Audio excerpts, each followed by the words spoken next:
In this tutorial, I'm going to show you how to set up VPS with Kamatera.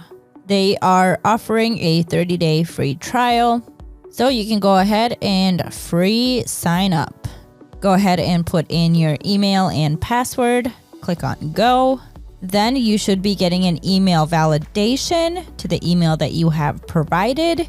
You can go ahead and open your mailbox and click the validation link to proceed with sign up. If you do not receive the validation, you can go ahead and resend validation link to email. In your email, to validate your account, click this link. You should get a link and you can go ahead and click on it. Then once you do that, your access code for a one-time free entry to Kamatera Cloud platform, and you should get a number code. You should go ahead and copy that, and you are inside the Kamatera account. The first thing you need to do is add a billing profile. It will ask you for your account information, your full name, your first name, last name, your address, city, zip code, country, state, and phone number. And once you have all of this filled out, go ahead and click on next.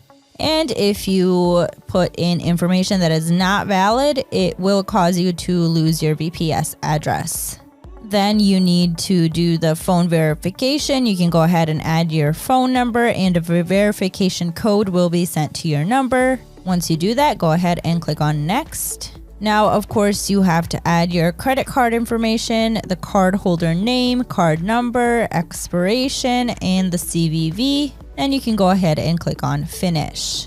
Now, after you have filled out all of your billing information, you will get your billing profile with the number of servers you can have from 0 to 5.